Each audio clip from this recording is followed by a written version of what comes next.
Doctor Baba Saheb Ambedkar open university.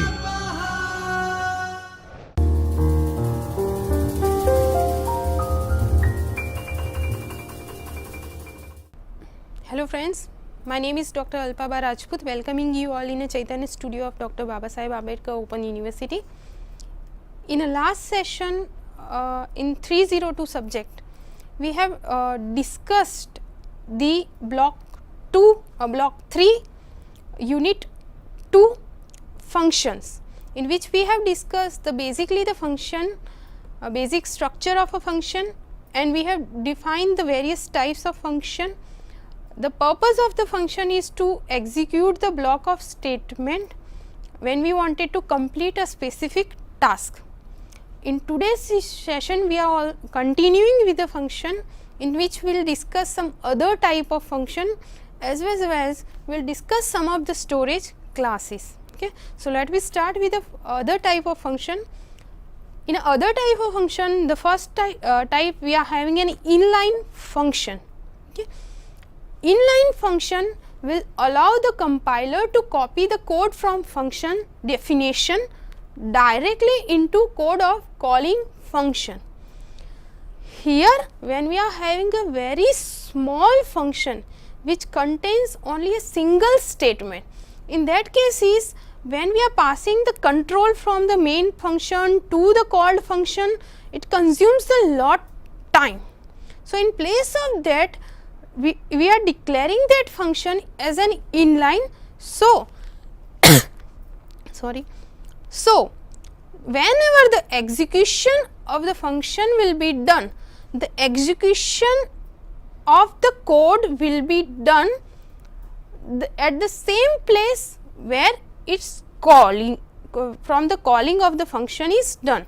Means the execution control flow will not be passed to the function definition. Okay. તો અહીંયા calling function ના place ઉપર જ function નું execution થઈ જાય છે. So, it saves the memory as well as the time. So, instead of developing the individual group of instruction memory માં જ્યારે control flow થાય on the function, so it creates the individual group of instruction in a memory. So, we are saving the memory by declaring the function as an inline whenever we are having the small function. Okay. Rather than transferring the control, here what happened, the function code segment will be directly done in the calling function. Okay. So, an altered copy of function is put directly for a function call. Okay. A function is declared inline by using two ways. Either we can use the inline specifier. Before the function, we can write the inline is a specifier to define any function as an inline function, or we are having the second way is a defining the member function in a class or a structured definition. Directly in a main function or in a member function, we are directly writing the definition of a function. So, it will be executed at that place directly. We do not have need to write the separate code for the function. Okay. So, the basically whenever we are using the first way, when we are defining the specifier for defining the inline function, what define we are at the function je bhi hoy, before that function we are writing the specifier inline. This function is having the return type integer which contains the two integer value, and simply it contains only one statement, which is simply return the summation of a two arguments. So, whenever we are having this kind of small function, in place of passing the control from here to the there, from calling function to the called function, we are simply declaring, we are defining that way function as an inline. So, that અહીંયાથી ત્યાં જે flow જવાનો આપણો જે memory execution and time consume થાય છે, that will not be memory consume થાય છે, that will not be done. Okay. The syntax for the inline function we have seen, the inline specifier, the return type of the function, function name, parameter and the function body. Simple example we have seen for the function. Okay. inline function does not work. We are having some limitation when we are not define a function as an inline. In a case when a function it contains any loop, if a function contains any loop, in that cases we can't declare that function as an inline. If a function contain a static variable, in that case also we can't use the function as an inline, because static variable is having the global scope, right. That is why if a function is recursive, if the function is calling itself, in that cases also we can't call the function as an inline. If a function return type is other than the void, means the function is having some return type and the return statement does not exist in the function body. If the function not contains the return type, though it is having some return type and it is not returning any value, so in that cases the function cannot be defined as an inline. And the last one is if the function contain any kind of switch or go to statement, that kind of jumping statement if it is using like go to or it using some kind of switch cases, then in that cases we can't define the function as an inline. So, simply we are having the very less set of instruction to execute, that function will be declared as an inline. Okay. The second type of other function type is nested function. Nested, earlier in a control statement we have seen nested if, when we are having the if within a if. The same way nested function means when we are having the function within a function, means the any other function is calling some any other function, any body ની અંદર બીજા કોઈ function ને call કરતું હોય, is called the function nested function. So to call a function inside another function call is called the nesting of function. Let me see an example of this. We are having the max function which are having the return type integer, having 2 argument integer type, which return the simply if x is greater than y, then it will return the x, otherwise y. We have used the ternary operator here to define the condition and giving some output on the base of the condition, right. So, here in a main function, from a main function we are calling this function, though it is having the return type, and that is why we can define is an expression. Here in expression you can see a function max we are calling, but as an argument of the function we are again calling the function. So, here we are calling the function another function, here we are using the same function, but it is called the function calling some other function, and that is why it is called the nested of function. Okay. So, here multiple times we are calling the max function from the max, right. So, here this is the main max function, as an argument of this we are passing the maximum again, and here also the third times the max function is called. So, it has a 2 argument, we are passing the function again. So, we are calling the function. So, here the function within a function, function call the other function, that is called the nested of function. Okay.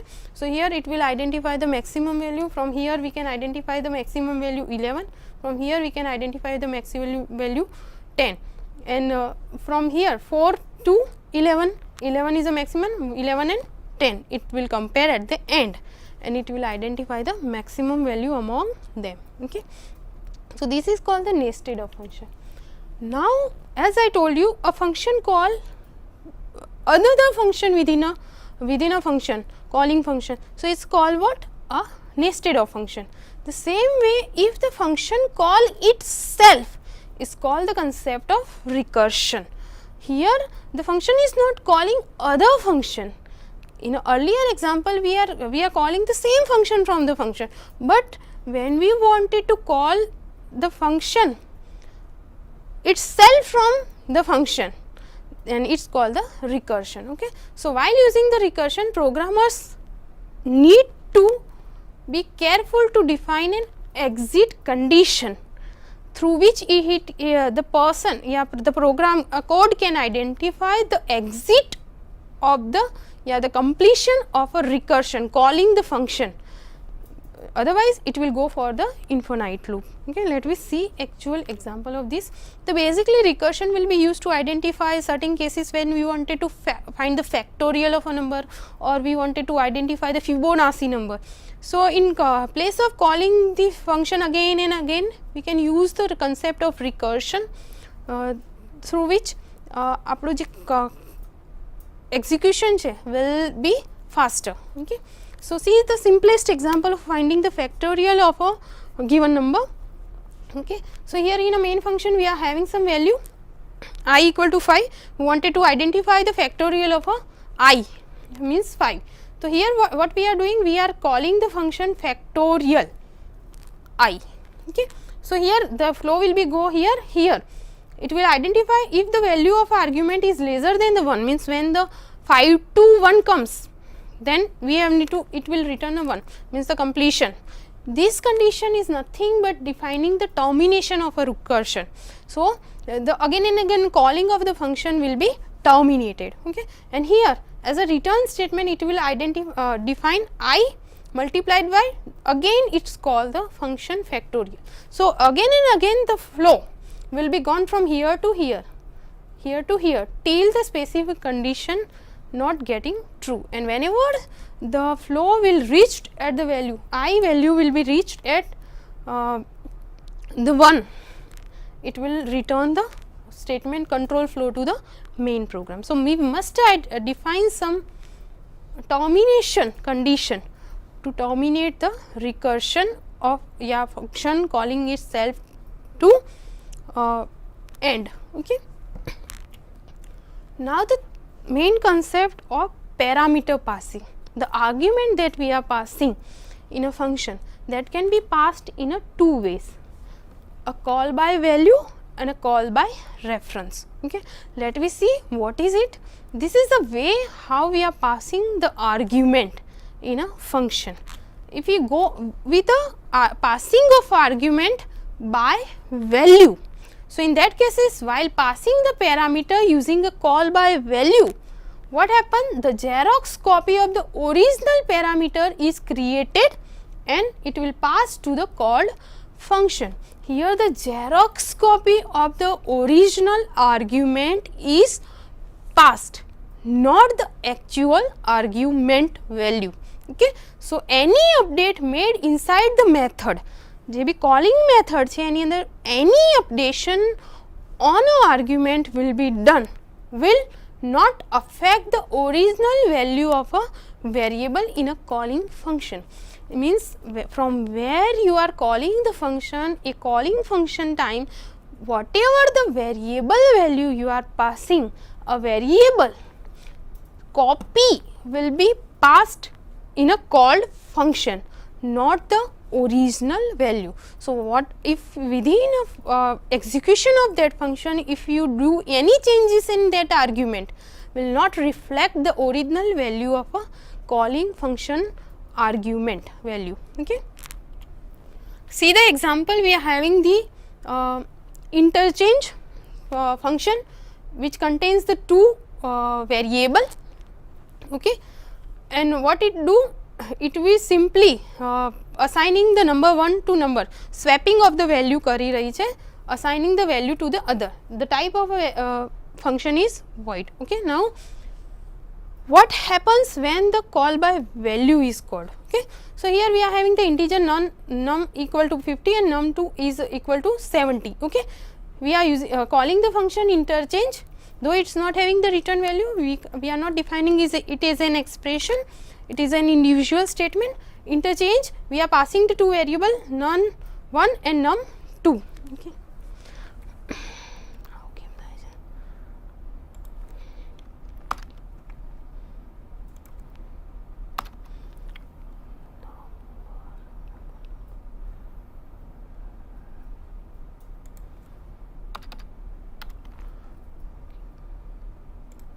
Okay. Now see the simplest example of this. When we are passing the call by value, here we are having the function interchange, in which we are having the two argument number 1 and number 2 of integer type, and it will simply do what? The swapping of the both the number. Okay. So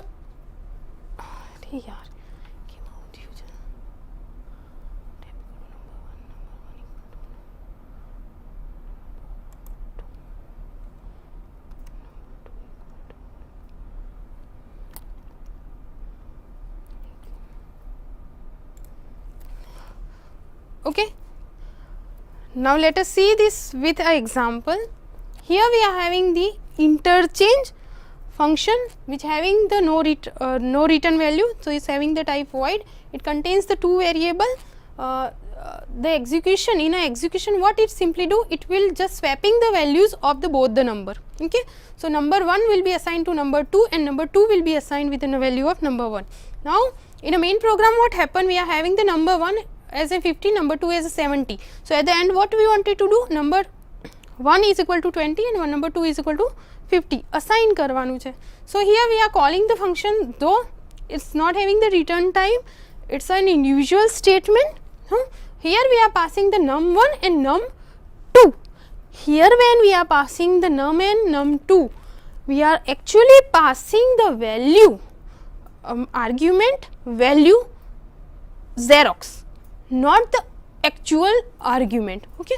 So, whatever the modification we are doing, where we are assigning the 2 to 1 and 1 to 2, it will not reflect the original value of a argument num1 and num2. Num1 and num2 will remain the 50 and 70. Okay. So, whenever you are passing again the number 1 and number 2, num1 and num2, it will print the 50 and a 70. Okay. So, the whatever the changes are there will not reflect the original value of a number. Okay. Now, if we are going for the by calling by reference, means when whatever the argument we are passing at the calling time, we are using the reference of a variable or a pointer. In that cases, what happened, it addresses the scheme directly. So, we are passing the actual address of the variable to the called function, because we are calling the function by the reference. So, we are passing the actual address of the argument, and if we are passing the actual address, whatever the updates made inside the call function will directly modify the original copy of a argument. So, here we are directly passing the argument address, and whatever the modification will be done on that argument will reflect the original value of a argument. Let me see this with an example. We are having the same function integer and having no return type, but here as an argument we are passing the reference. We are doing the changes in the, we are doing the swapping of the value. We are passing the same values. Here we are passing the address of an argument. So, it will directly point to the address, and whatever the changes will be done, that will reflect the original value of a number. So, here if when we are just printing the value,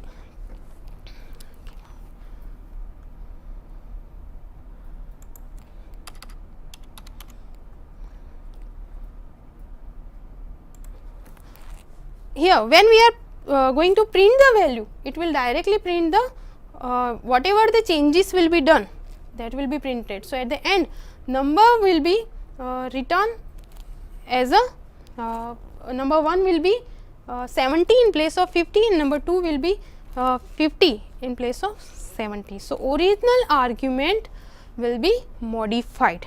Okay. Now, the scope of a variable may have the local scope as well as global scope. Okay. The variable which are defined at the starting before the main is having always the global scope, means throughout the whole program the variable will be accessible. Okay. So, it is having the global scope. Any variable which is defined under the opening and a closing brace is having the local scope within that branch. Means here we are having the integer number 1 is as a 6, here we are having the integer number 1 is a 1. If we are here we are printing the number 1, then it will print the 6, because the scope of this variable is till this closing brace. So, it will print the value of this initialized value of number 1. એ સ્કોપની બહાર જ્યારે આપણે આવશું, suppose we are calling some function and from there if we are calling the num1, we are printing the num1, then it will print the value of a global variable, because the scope of this variable is still the closing brass. Closing brass ની બહાર એ automatically કોઈ બી global variable will be accessible, but the local variable is having the scope till the initialization to the closing brass. Okay. Now the next concept that we are going to discuss is a storage classes. Various storage classes are there in a C. The purpose of the storage class is to explain about the lifetime of a variable.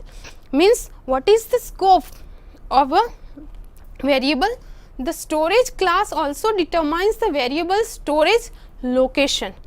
It will define a memory ની અંદર it will be stored or it will be stored in a register. So it defines as the storage location of a variable. It defines the scope of a variable.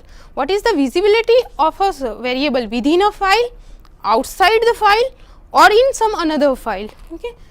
So and it also defines the initial value of the variable. Means whenever we are declaring the variable, what will be the initial value of a variable. This is also the same for in a context of a function also. Okay.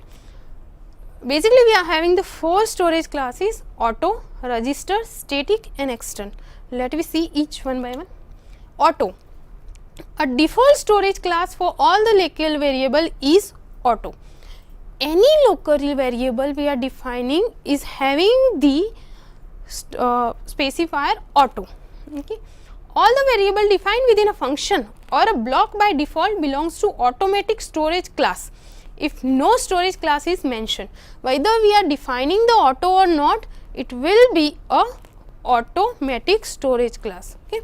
So variables having the automatic storage class are local to the block which they are defined in and get destroyed on exit from the block. Whenever the closing brass will become, in an earlier example we have seen, the scope of that variable will be finished. Okay.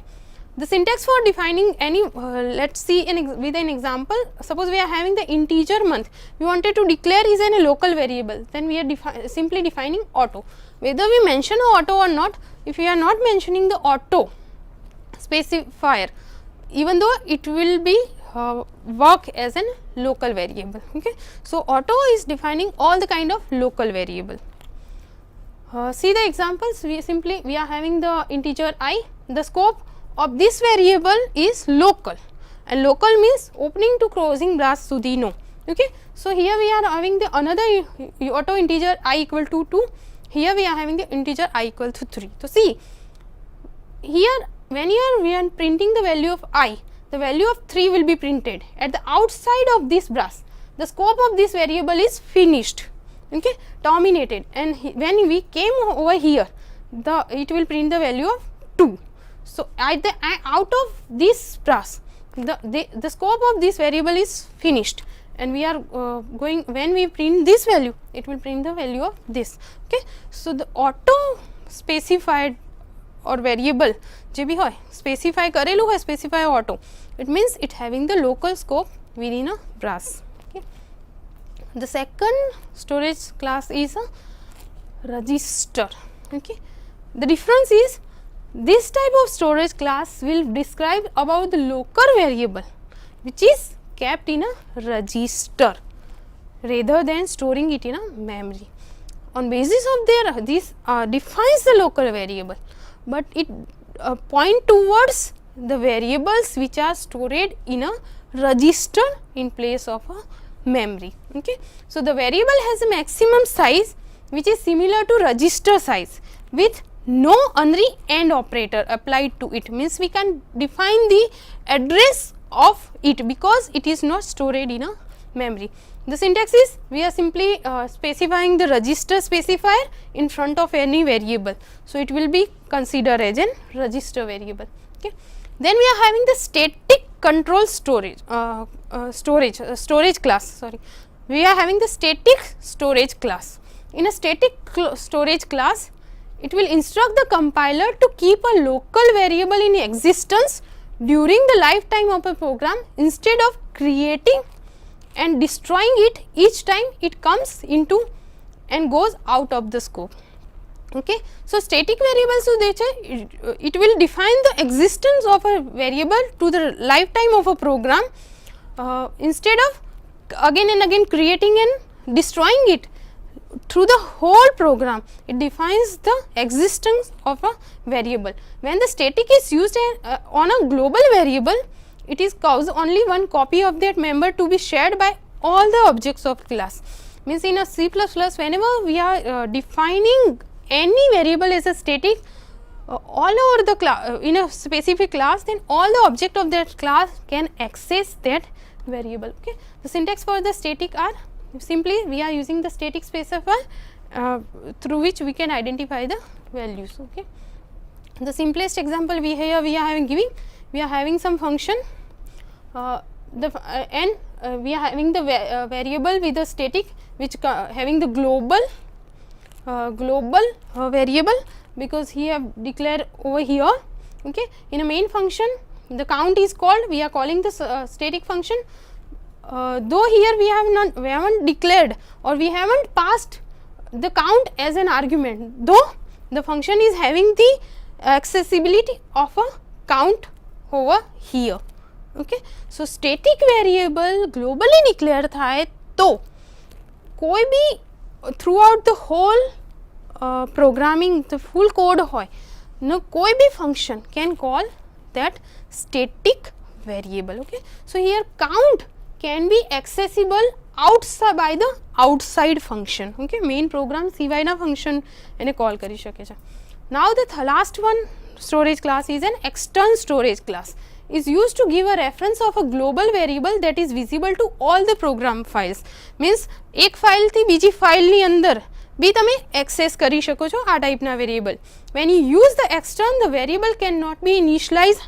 However, it points the variable name at a storage location that has been previously defined. Whenever you declare any variable as function as an external, so you you can't initialize it, but it will directly focus. You will just point the variable or a function name that the storage location that have been already defined. Okay. The syntax for the extern is simply we are defining the extern class for the variable, same we can use for the function. This is the simple example. The difference of an extern is, if we are declaring any variable or any function as an extern, it is accessible outside the file. So, suppose we are having the first file with some name, we are having the second file. Using by declaring any, here we are having the extern void write extern. We are having one function which is declared in an extern. So, it will point that specific function, right. And here we are having count 5 and we are calling the some function. This function is actually resides in another file, and by declaring that specific function as an extern, we are having the privileges to call that function into this file, but the importance is both the files should be in a same folder. Okay. So, here from the second file, whenever the execution will be done, the flow will be go to the second file, it will execute this block of code and will print the values. Okay.